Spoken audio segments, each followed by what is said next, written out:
আসসালামু আলাইকুম। সবাইকে আপনার টিচিং একাডেমি থেকে স্বাগত।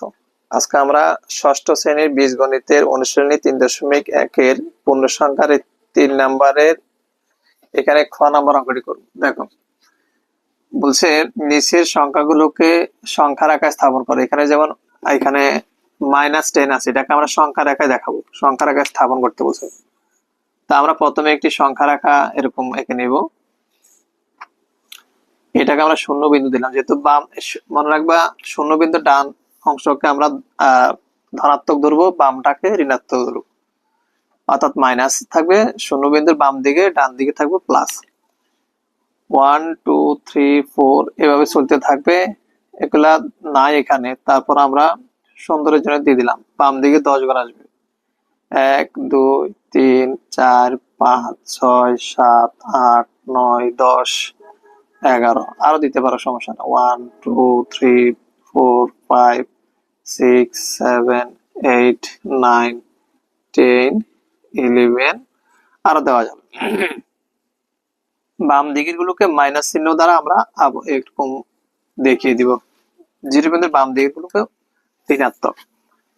তা আমরা এখানে একটা কথা লিখব, সংখ্যা রেখার উপর, যেহেতু বাম দিকে মাইনাস আছে তাহলে আমরা ঋণাত্মক লিখবো, ঋণাত্মক পূর্ণ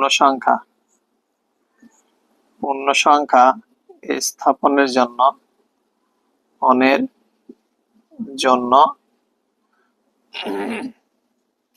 শূন্য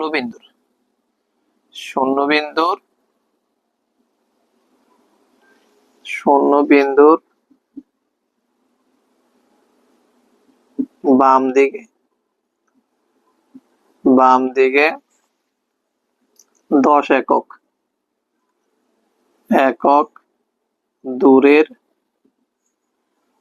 বিন্দুকে 10 একক দূরের বিন্দুকে গাঢ়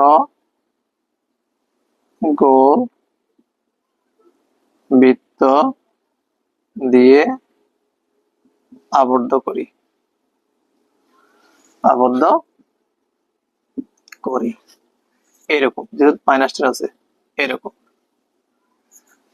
তাহলে আমরা লিখব, তাহলে গাঢ় চিহ্নিত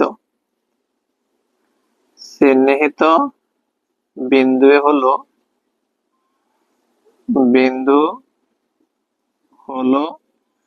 -10 এর